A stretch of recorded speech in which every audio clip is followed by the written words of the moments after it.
Kelli, I know people throw around ride or die all casually, but I feel like you would actually die for me. I would kill for you too. And Derek. She always put her friends first, no matter how busy she was. She made me a better person. Emotionally, spiritually, financially. She literally cut out coupons for me for 6 months. She was the true definition of a friend. And when she washed away in that flood, a piece of me washed away with her. I lost my soulmate that day. Sorry, Derek. But she was my ride or die. I can't even imagine my life without her, but I know it won't be as full. Selfie? I'm fine as fuck. I think I got it. That's not the sunset. Y'all said to capture natural beauty. I mean, Like Destiny's Child. who Michelle? I just texted Daniel Kaluuya your address, so y'all gonna have to queen and scram.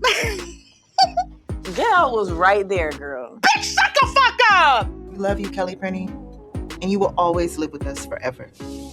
Kelli. To Kelli. I love y'all. Y'all are doing a lot. And Derek. I would kill Derek. So they can fashion it into a shiv and stab you with it?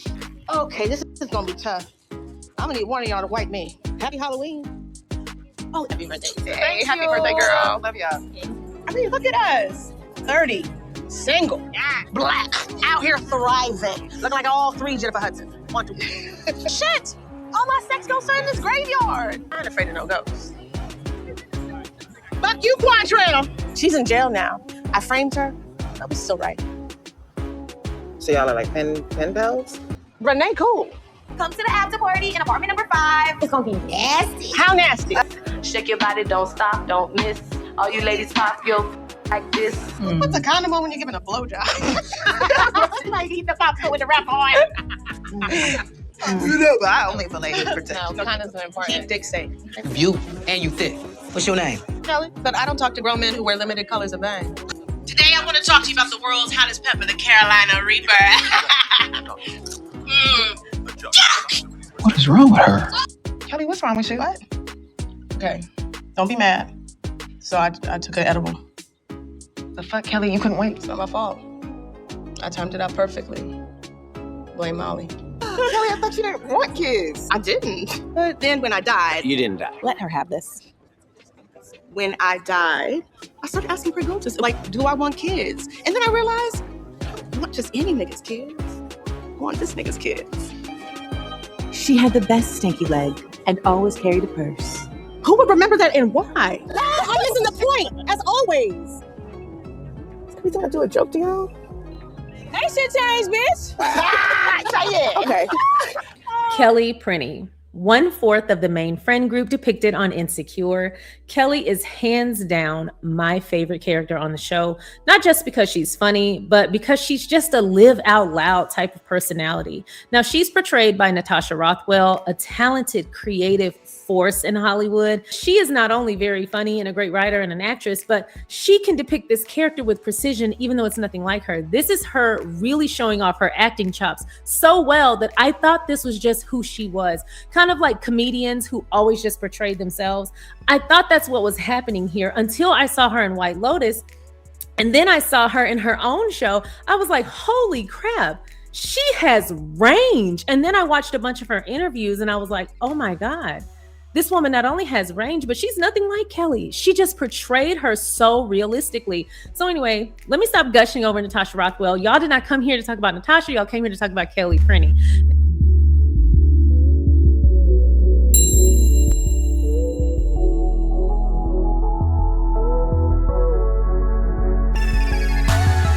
Kelli Prenny is fun. She's funny. She's boisterous. She's this live out loud character. She's very unapologetic. She is very fashion forward. I love her style. She goes there. She takes chances. She wears a lot of colors and a lot of patterns. And her hair is always so cute. Her hair makeup is always just so on point. I love the styles that they put on Natasha Rothwell for Kelli. I love every one of her looks. I can't think of my favorite. Maybe the mixer, the block party mixer, was one of my favorite looks, especially makeup wise. But Kelli pulled out a number of looks that I was just fawning over. Just the dress, I mean. The titties look right. I mean, we don't. But my favorite aspect of her character is hands down her willingness to go above and beyond for her friends. Not even just her best friend, Tiffany, but all of the ladies. She would go above and beyond for them. You can put down 3 or 4 months rent if you've been saving. Ooh, I've been saving. I've been saving. She been saving. You know, Mr. Carter, I know what you mean. You know, but the bank's gonna need an actual dollar amount so they can paint an accurate picture of your financial assets. I promise you, Mr. Carter, nobody likes talking about money. And when you see your whole life on a piece of paper, I mean, it's sobering. But we're professionals, and I've seen every scenario under the sun. Where you been? Are you okay? Yeah, I'm okay. I just been busy. I know you're upset right now, but maybe if y'all sat down and talked face to face, you could work it out. Are you giving Molly the same energy? Yes, I've been calling that bitch too. Oh my God, really? Thank you, I found her. What? Where is she? The Sheraton. Oh shit, we just passed it. I need to get off. It's an emergency. Well, I'm gonna have a stop in a few more blocks. But you're coming to a red light. Line! Let's go. Kelli? Kelli, can you help me? Girl, I'm raising a child. When she, for a split second, thought Lawrence might have been physical with Issa, she was ready to cancel her birthday plans right then and go jump him. She was playing no games. Mama was still hungover from the night before, and she was still like, girl, I can do what I can do. So let's go do it. Issa had to calm her down. She's also able to be serious, compassionate, and supportive when need be. This was never more evident than when Tiffany was clearly going through postpartum depression. We saw Kelli spearhead the search party for Tiffany. She basically told Issa and Molly, put your bullshit to the side. We got to find our best friend. Derek, Shimon, let's get out of here. We also saw Kelli wrangle Tiffany's mom when Tiffany's mom was kind of going off track and maybe making it a little bit about herself. We saw Kelli kind of wrangle that moment and say, hey, we got to stay focused on Tiffany. That's the kind of friend Kelli is. That actually made me yearn for more of these moments, these serious moments with Kelli. Another moment where we get a little bit more insight about Kelli is when Stanford mistakenly marks her as deceased at their reunion. What the fuck? Oh. They killed me. Kelli will always be Kelli. Laughs. Why'd I put my laugh in there? What the fuck? She had the best stanky leg and always carried a purse. Who would remember that and why? I'm missing the point, as always. Every time I do a joke to y'all. And at first, it's a funny joke. They're like, oh my God, not them thinking you were dead, girl. But then it sits on her a little bit and she realizes in 10 years, she might not have been making the impression she thought she was making. She might not have been letting people in a real way because no one knew anything about her, even in her memoriam. The things that people claimed they remembered about her, she always had a purse, she had a mean stanky leg, she always knew the right directions to get places. Those aren't things personal to her as a person. That's just stuff people observed passing by. And I think it's a moment where Kelli realizes, yes, I do lead with humor. Maybe humor has been deflecting me from letting people in and deflecting from my actual personality. No one really knows me. Now, we saw Tiffany try to show up for her in this moment, but even when she's opening up to Tiffany and Issa and Molly, they still take her for a joke. They kind of just write her off. All I know is when I die, I'm coming back to haunt everybody. What'd I do? Not enough. Have to make space for people that you care about to evolve, and you have to support them in that. You can't just say, nope, that doesn't work for me. I want you to be the funny friend, and I want to put you back into this box. I need you to play this role. This was a great moment where she calls them out and says, am I just a joke to everyone? That's a great way to just confront it and put it out in the open. And we saw that they took a second moment to be like, oh, she's serious. But again, that speaks to what's been happening for the past 10 years. People haven't been able to see her for who she truly is because she leads with humor. Now, that's not to say that humor isn't a great way to get to know people and to get to know people in a fun way and make sure things start off on a high note. It's also a great aspect of your personality to show off. Humor is an excellent communication tool because it helps people to connect with you. But that can't be all there is. And when it is, sometimes people settle for just humor and they don't need to get to know much more. And they can also box you into this role. I also felt like as this group was transitioning independently of one another, it also propelled transition between the four of them. We saw when Tiffany had her baby, how that changed the dynamic within the group. When Kelli was no longer feeling fulfilled at work, we saw that she and Molly decided to work together. Not only did that create a better working dynamic for both of of them and create a better outcome for both of them in their careers. But imagine how many people they were able to help by pulling their resources together and helping people with estate planning in their community. So one of those things that I love about the show is, in addition to the main storylines, we have these excellent storylines and subplots and sidebars that are happening in the background where you're like, oh my God, they did end up working together. They did open up a estate planning division at Molly's firm. Like, all of these things are happening alongside the main storylines. That's why I love Insecure so much. You think you're watching one thing, but the storytelling is so robust. You're getting so much at once, which brings me to one of the main gripes that people have about Kelly's character on Insecure. Thanksgiving week, y'all, countdown to Turkey Day. Okay, I'm here waiting on my aunties. How you gonna miss 3 flights in one day? My family. But a little pregame ain't never hurt nobody. So I gotta take this urgent. I thought Sweet was just gonna be some strange, but I'm going with his parents to mosque next week. Shabbat shalom. That's not what they say at mosque. It could be. Must have been a sale on dinner. I got 8 forks. It don't even fucking matter. Now, one of the main complaints from viewers about Kelly's character is we don't get enough. And let's pause there. How incredible of a character do you have to be for people to say, we saw you in nearly every episode and we want more? And that's because there was so much depth to Kelly and we barely scratched the surface. Now, I'm actually going to give Insecure, the show, a lot of grace when it comes to this. They had 4 main characters, and that doesn't include Issa's main love interest.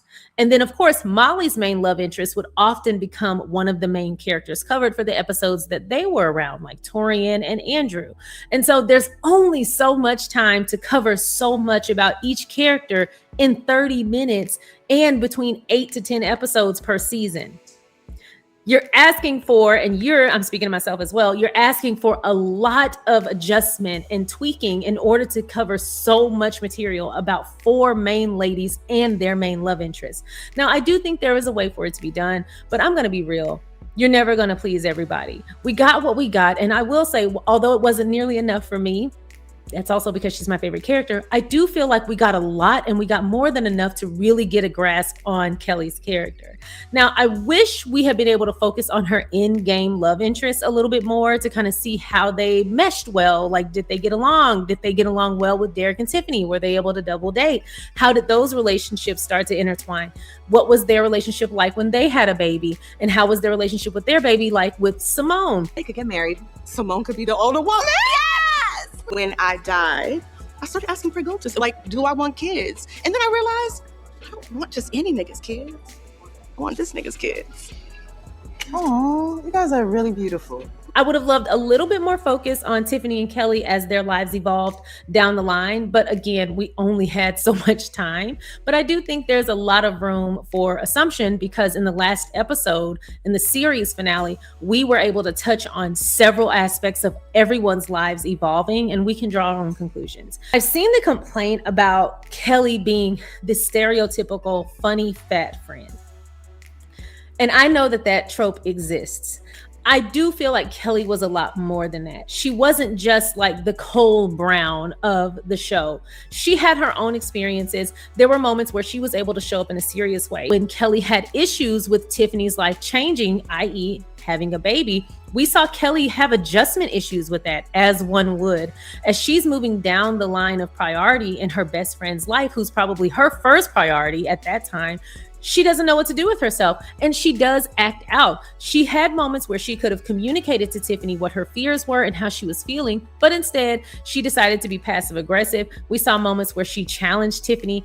We even saw where she and Tiffany had a falling out at the baby shower. Not good.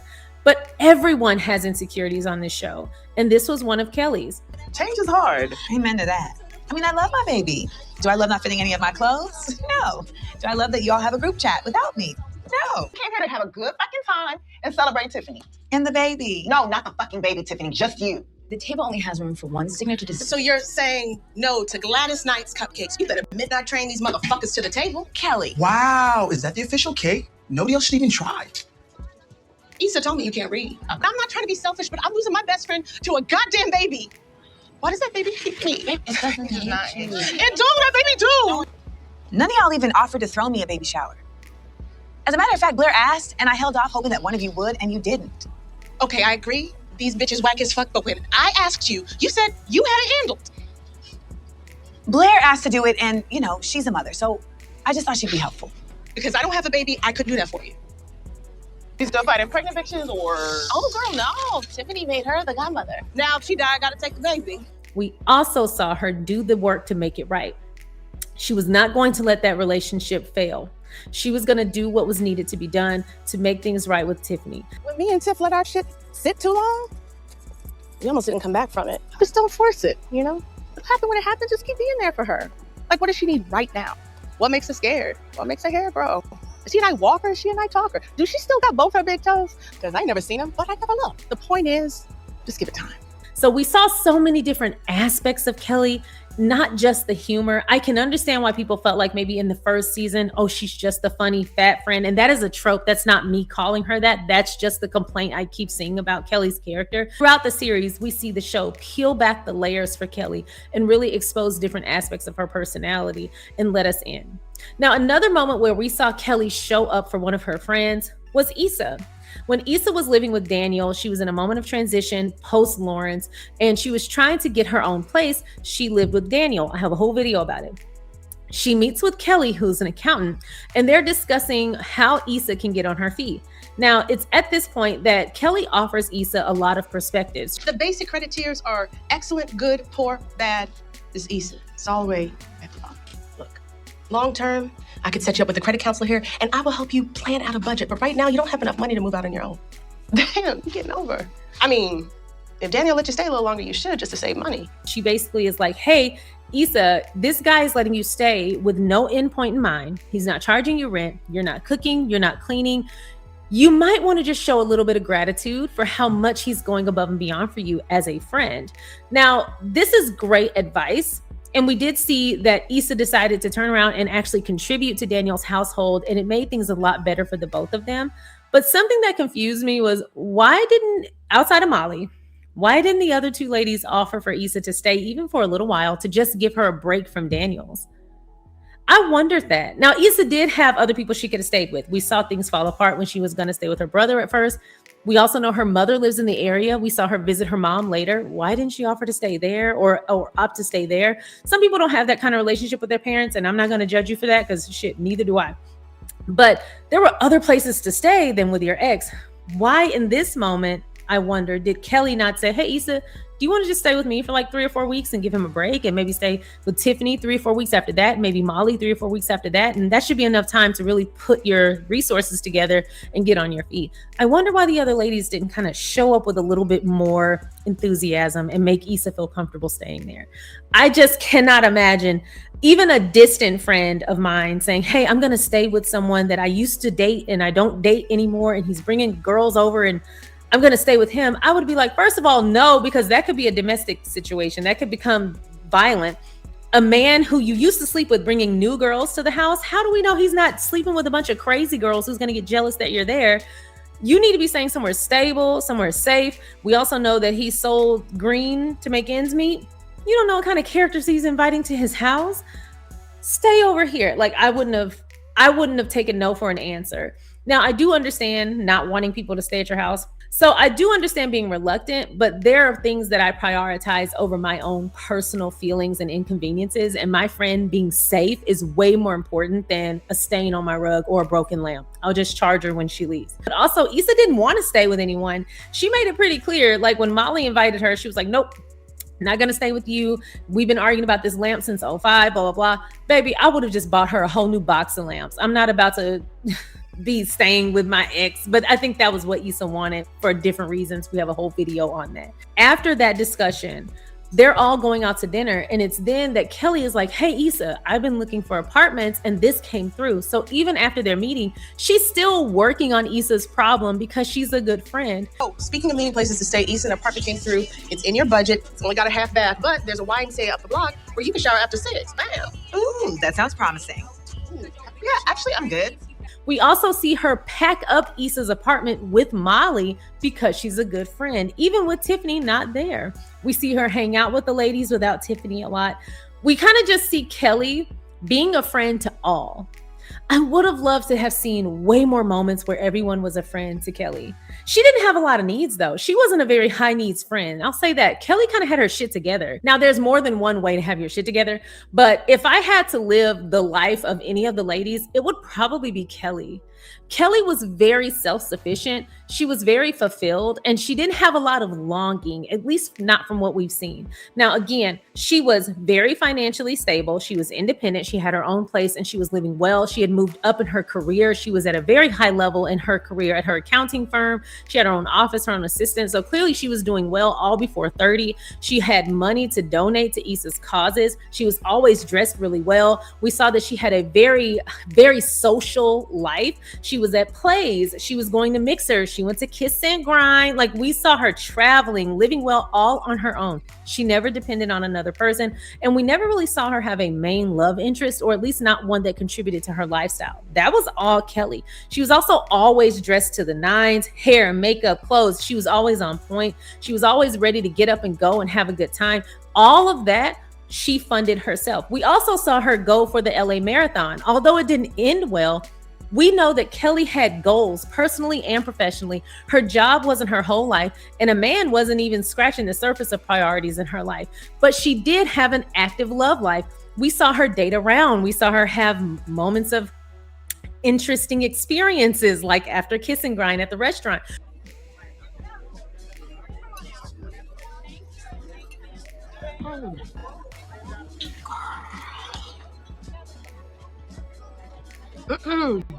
We also saw her have some serious relationships. We saw her have some flings. She just lived life to the fullest. I love the way Kelli just kind of went about her business and did her own thing. Like, she never really had a moment of longing. Not that what we saw. We never really saw that moment of her being like, I'm never going to get married. I'm never going to have babies, blah, blah. She was just living intentionally and having a great time. We even saw that when she did fall in love, she openly said, I never thought I wanted kids. And then I met this person and I started thinking of my future in a new way, and I evolved and decided I do want kids. And then she had kids. Like, she just lived life on her own terms. I love that aspect of her character. She gave real main character energy. Love Issa down, but she gave real main character energy. Kelli gave Samantha Jones energy for me. And I love Samantha Jones. She's my favorite character on Sex and the City. So that makes sense personality-wise. That was the energy she was giving. Anyway, now I've gushed about Kelli enough, but we have to come back to the main focus when it comes to Kelli. We have to talk about Kelli and Ahmal, Issa's brother. What the hell happened between them? What happened? Because the two of them are oil and water. They do not mix. They don't get along. And their wit, when they're in proximity to one another, is unmatched. It's kind of like Hancock. You know how Hancock had a pair? Hancock was great, but he had a pair who was his essential cosmic mate. It almost feels like in another world, the reason they repel in this one is because in another universe, they're soulmates. They belong together. I think this is the universe's way of creating cosmic balance, because the two of them repel each other so much that it has to be ordained by the heavens. They hate each other, and we don't ever get any details why, but we do get the pleasure of hearing them go back and forth. Tiffany! Ahmal! Look at you! Look at the flyers! And look at you with your coat. And look at you with your... Shut the fuck up. Do you know how long it takes to make a healthy version of this butterscotch, caramel, egg custard, chocolate shit? Sorry. Wow, is that the official cake? Nobody else should even try. Issa told me you can't read. Okay. Hey, guys. So you... Two, like, this is cute and all, but I made it function. You made it a funky, because you stink. Are you proud of that? To Issa. Thank you! Cheers. Thanks, bro. Hey, sis. Hi, bro. You hear it's supposed to rain? You worried? Shut up, Ahmal.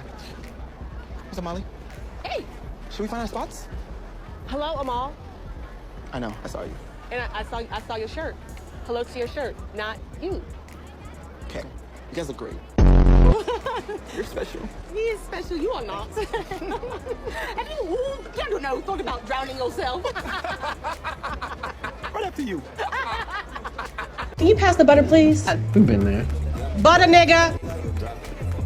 When you die, I'm gonna dance. So that's all I have today. Kelli Prenny is my favorite character on Insecure. I wish we had gotten more about her love life, especially her in-game romance and her child. I would have loved to have explored some of that chapter with Kelli. But one of the things that I have noted about people who complain about Insecure, and again, no project or work of creativity is without criticism because you cannot please everybody. Those are my thoughts on Kelli Prenny. You guys let me know in the comment section below, what are your thoughts on Kelli? What was it that you would have loved to see more of Kelli? What were some things about Kelli that you loved? Do you have any feedback or criticisms about the character Kelli? Let me know in the comment section below. That's all I have for y'all today. Thank you so much for watching. If you haven't already, please don't forget to like, hype, share, and subscribe, and I will see y'all next time. Bye.